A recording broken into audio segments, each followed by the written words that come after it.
Thank you, Joey, and thank you for inviting me here. Joey's introductions betray his Japanese heritage because there are always lots of hidden messages in them. It's kind of like a haiku. So the ones that you may have seen in there were that I'm his mentor and that I'm an old timer, both of which indicate that I'm older than he is, and that's true. So I already feel old.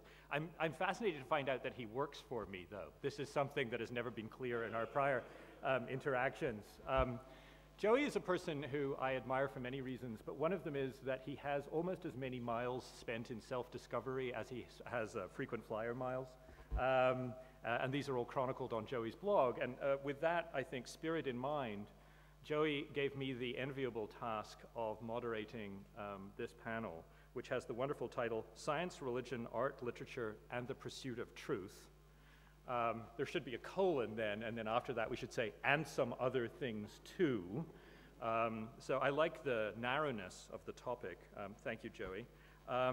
So what we're going to be talking about today, I think, and I think this is true from each of our panelists, are the ways in which networks and cultural networks change the ways that we think about meaning and truth and religion and science and taste. So if yesterday's presentations were about the organization of the cultural economy, maybe today's session is about the organization of the cultural epistemology, our form of knowledge. We have four wonderful panelists, and I'm going to introduce them now so that I don't have to pop up during their speeches. The first is Akma, aka Adam, who's, I'm delighted to say, a visiting professor at Duke, a visiting professor of New Testament. And he's the author of What is Postmodern Biblical Criticism? And I won't attempt to summarize what he's going to talk about because you will learn very soon. Then we have David Weinberger. David Weinberger is a fellow at Harvard's Berkman Center. He's the co-author of the Clue Train Manifesto and also of Everything is Miscellaneous and of Small Pieces Loosely Joined. Three excellent titles, I think you'd have to agree. Then we have Jonah Brooker-Cohen. Jonah is a researcher, writer, and artist, and an adjunct assistant professor of communications at NYU's Interactive Telecommunications program. And then finally, Ronaldo Lemos. Ronaldo is another of my colleagues from Creative Commons and iCommons. He's the director of the Center for Technology and Society at the, I won't attempt to pronounce the Portuguese School of Law in Rio de Janeiro. He's also the director of Creative Commons Brazil and the chairman of the board of iCommons. So those are our panelists, and I'm going to ask Akma to start us off. Akma, thank you.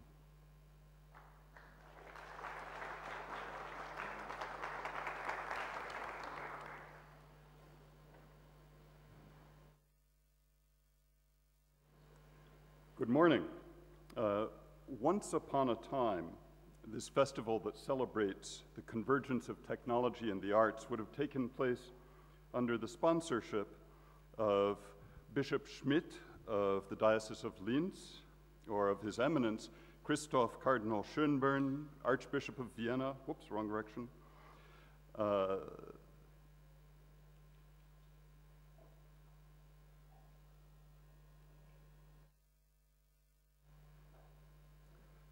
Christoph Cardinal Schönborn, Archbishop of Vienna.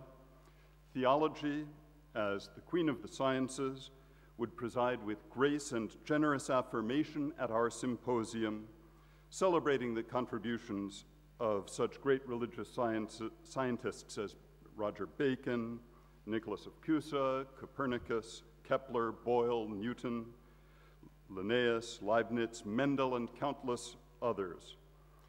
But although many of the West's great technological thinkers have been active Christians, and although tech activists have begun some admirable projects,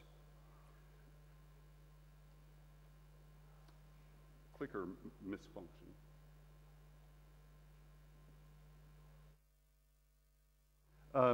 theological discourse intrudes awkwardly into tech discourse, and at conferences such as these, priests are out of place most of the time.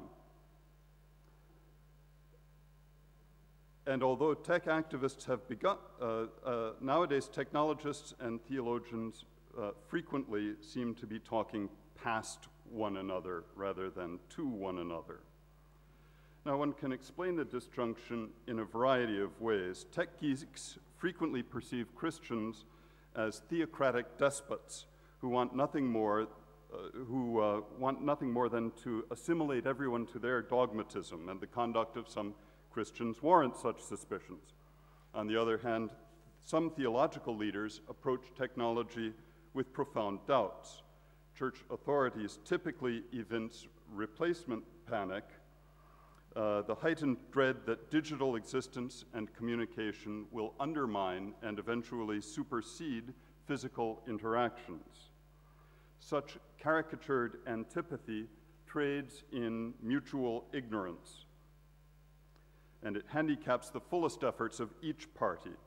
Technological innovators stand to gain a great deal by engaging with ecclesiastical communities, and ecclesiastical communities stand to benefit from advancing closer to the cutting edge of digital technologies.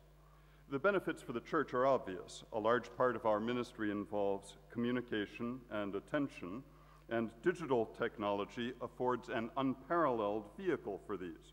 Moreover, to the extent that people devote more and more of their energies to digital technology, it behooves the church not to abandon the digital dimension, but to indigenate itself online.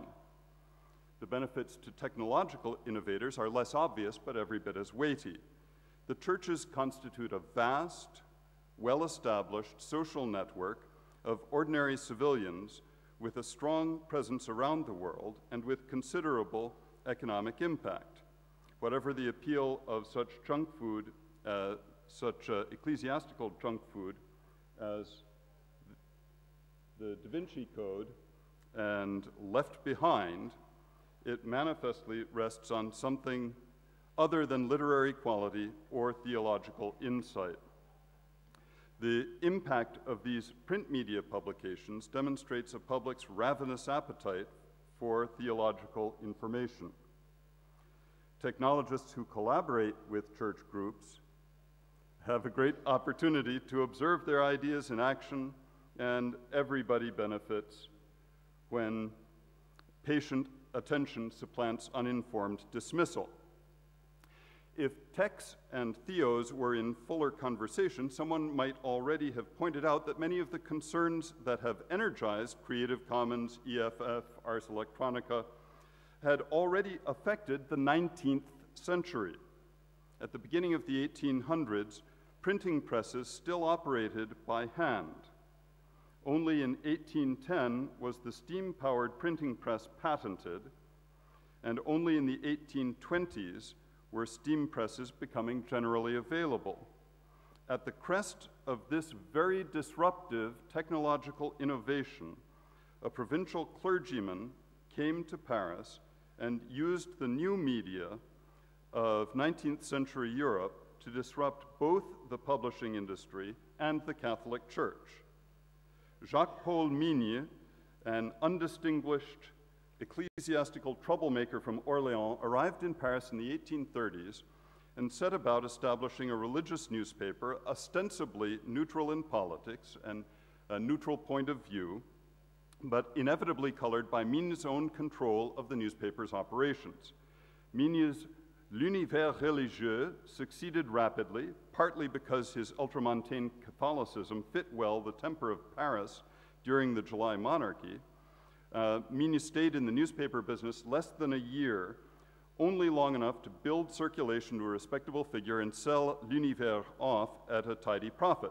But during that year, he discovered what would be the key of his operation, the most efficient means of editing a paper. He copied articles wholesale from the competition. One of his competitors complained, "L'Univers copies everything. It is short 2 or 3 columns to fill a particular volume. Quick, a pair of scissors, and in 2 minutes it will have solved its little problem. When Migne used his bankroll to return to the newspaper business, founding, among other newspapers, La Voix de la Vérité, which, after having been sold and changing its name, became Le Monde, he pioneered a system of gathering reports of interest from other newspapers and reprinting them unaltered, save for an introductory phrase naming the source. One reads in the Gazette des Tribunaux. In fact, Migne made an explicit point that he stole this material from other journals. It demonstrated, so he claimed, the purity of his neutral point of view publishing practices. Migne made a fortune in part by inventing the process of scraping news feeds and republishing them in much the same way that spammy websites do today. Migne's newspaper business flourished, and from the proceeds, he began assembling the dominant force in publishing in mid-century Europe. At a time when steam presses were still unusual in France, Migne maintained 5 presses running continuously in his Atelier Catholique. And to put those 5 presses in context, there were roughly 50 other steam presses in all of the Département de la Seine, which was itself the most industrialized printing center in France. There were only 117 steam presses in all of France in 1861. At the height of his operation, Migne employed about 3 times as many workers as the famous Didot publishing house. So publishing, and in a certain sense editing, several newspapers at once did not satisfy Jacques Migne. He had greater things in mind. With the power of the steam press at his disposal and with the brilliant insight that he could publish other authors' works without paying them, he launched his magnum opus, the Latin and Greek patrologies that are now known in the theological field simply by his name.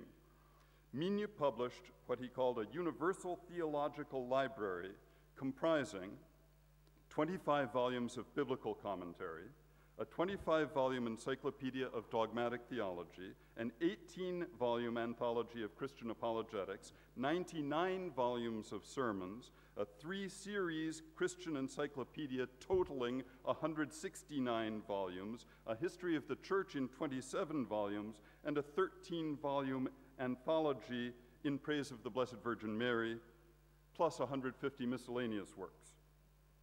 That's apart from the 218 volumes of the Patrologia Latina and the 166 volumes of the Patrologia Graeca. The premise of Migne's Patrologias is unimpeachable. By reprinting the works of theologians who had been dead for centuries, most of them for more than a millennium, he served the church's need for educational nourishment while at the same time encountering no inconvenient accusations of plagiarism. The only catch to that plan was that sometimes the best editions of the ancient theologians had been published within the minimal interval protected by copyright. While most of Migne's editions relied on legitimate public domain sources, he did not allow the formality of copyright to stand in his way. Migne would offer editors paltry licensing fees, threatening to print an older, inferior alternative if the editor of the superior version did not agree to terms. And sometimes, characteristically, he went ahead and published the copyrighted edition anyway. If Migne's steam-powered newspapers were the partisan print version of Google News web scraping, his Patrologia was in certain respects a theological literature Pirate Bay. Nor was Migne's approach unique. In Edinburgh, the firm of T&T Clark began commissioning fresh editions and translations of the same works that Migne was pirating in France. Unfortunately, the cost of paying editors and translators surpassed the interest that T&T Clark could generate in their series. They sold roughly 11 copies per year of each of the books they published. They discontinued the series to cut their losses. But over in the USA, where copyright law at that point did not protect foreign works, the Right Reverend Arthur Cox gathered up T&T Clark's volumes and reprinted them in a series with his own introductions. T&T Clark, having invested so much in the editions, protested vigorously on both legal and spiritual grounds. The collected volumes had done so well in the US that Cox's publishers offered Clark a licensing fee of $125 per volume. Little enough, but a great deal better, as it turns out, than Clark had been doing on the books before they were pirated. Cox and his publishers then extended the series, adding further pirated or extorted translations. Since then, Cox's ante-Nicene and post-Nicene fathers have been reprinted continuously for more than 100 years, and to this day frequently are found in English-speaking pastors' libraries, although they are usually unread. One more example, Charles Sheldon's famous book, In His Steps, the book that popularized among Protestants the question, what would Jesus do, was published with a defective copyright notice. The publisher submitted it to the Copyright Office with one copy, not two, as was required. As a result, publishers in the US and abroad prepared their own editions of the public domain bestseller, and Sheldon reputedly received only $275 in royalties for the 25 million copies of the book in print. So this morning I'm asking you to imagine the tremendous appetite for theological media, as witness the Da Vinci Code and Left Behind, and the historic examples of Migne, the ante-Nicene and series, In His Steps, and situate all of this in the context of the transition into digital media that Ars Electronica celebrates.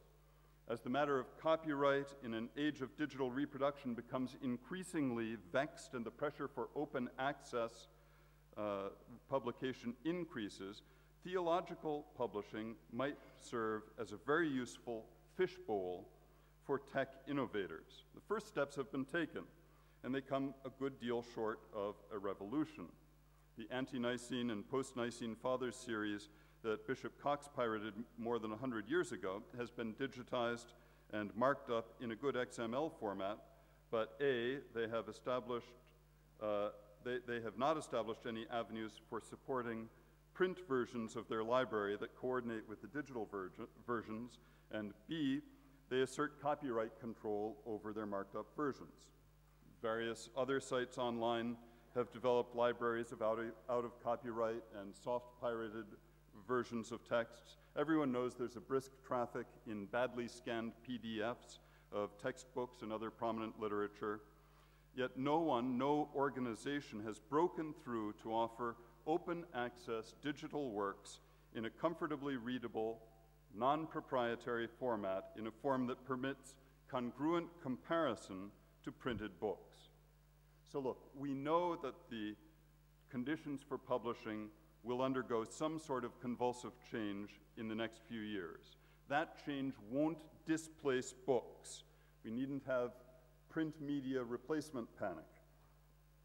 But it will involve a much more robust, more sophisticated, and we may hope, a vastly more open exchange of digitally distributed literature.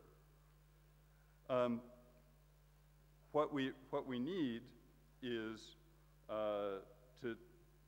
to rely on the particular benefits of digital media, shareable, searchable, downloadable, disposable texts, in a way that is congruent with the special benefits of print media, durable, artifactual, ownable texts, and to develop, with the support of some institution, some generous benefactor, an open standard format. PDF will do if we absolutely must, but an open format would be much preferable to a proprietary format. Texts in an area in which there's demonstrably high interest. Tor science fiction books are demonstrating the viability of this as part of their publishing business model, with direct correlation to print copies. Again, Tor provides an excellent case in point, because the legacy format of print media will survive and will generate cash flow. If you know of anyone who would be interested in supporting such a thing, please, I'm eager to hear about it, because when access to media is open and the format is open and the community is drawn together on the basis of a shared interest, users will have the tools and the incentive to participate in the production of knowledge, in the discourses of truth.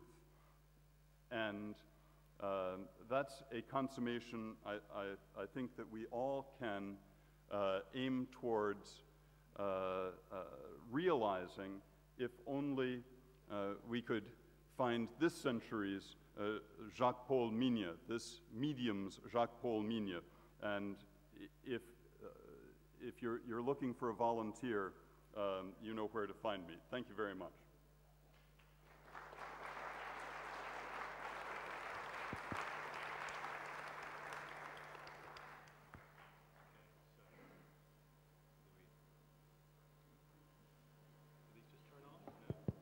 Okay, good. Thank you very much, Akma. I thought I'd start off by asking you a quick question. Taking seriously the opposition you set up at the beginning between theological discussion and technological discussion, because as you pointed out, they weren't always separate. And in fact, many of the geeks of the 16th, 17th, and 18th centuries were deeply involved in theological debates, pro, con, and in the middle. So I want to ask seriously the question, but I want to turn it around. You pointed out that technologists should see in the world of faith and faith-based text and knowledge an opportunity for the kind of commons that they get excited about elsewhere. I want to turn the question around and ask you why the community of the faithful have not seen the issues of intellectual property to be something that gets in the way of the practice of their faith in an organized way. And I'll just give one example. Many of you may not know, but because of the absurdly long copyright terms, the length of time that copyright lasts, many pieces of music which you believe are in the public domain, Ravel's Bolero, for example, are actually still under copyright and you still have to pay fees. And that is actually true for much of the sacred music played in churches. I routinely get questions from people who want to play sacred music for their orchestras or in their churches and find they simply can't afford the licensing fees.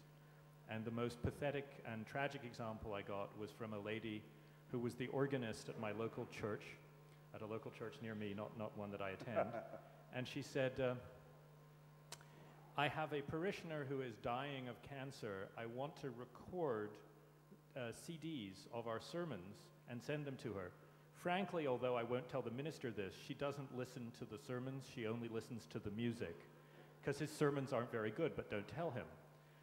It was not Akma's sermons, I want to be clear. But she said, but I know I'm not allowed to do this because I'm breaking the law. And I know I've tried to contact these people to say how much to make one copy for this person who's dying of cancer of the songs that are sung in a church. And they send back a letter and say $5,000 per hymn. And so she said, I don't know what to do. And I said, please just go right ahead. And when they sue you, just come to me. I'll be so happy. And believe me, there was nothing I want better than to be standing beside a Baptist organist saying, George Bush, this is what's wrong with intellectual property today because this is a community you actually care about, unlike anyone else I ever talked to. So I say that seriously. That was a tragic case, but it's a real situation in which this is something which actually impacts the exercise of faith. Why is there not more organization within the world of the faithful looking at technological and legal restraints rather than the other way around? It's an interesting question, and it has a variety of dimensions you won't be surprised to hear. One of them, on the historic side, at least for the practice of English common law and the Church of England, involves the Crown's prerogative to control publishing and owning the rights to the Book of Common Prayer in perpetuity, likewise the King James Bible. Of course, take that across the ocean, and the Bible publishing industry was actually one of the big startups in the 19th century US, which which we could get away with because the king couldn't enforce copyright on this side. The American Episcopal Church's Book of Common Prayer has copying restrictions that are not legal copyright, but require that you reproduce the wording precisely, and you can reprint it as you will. But I think that replacement panic, the fear that somehow the physical instantiations of things we do digitally will just disappear in all our precious goods, and our personal physical interactions will evaporate is one element, and assimilation to the culture of property where people will give up their intellectual property rights.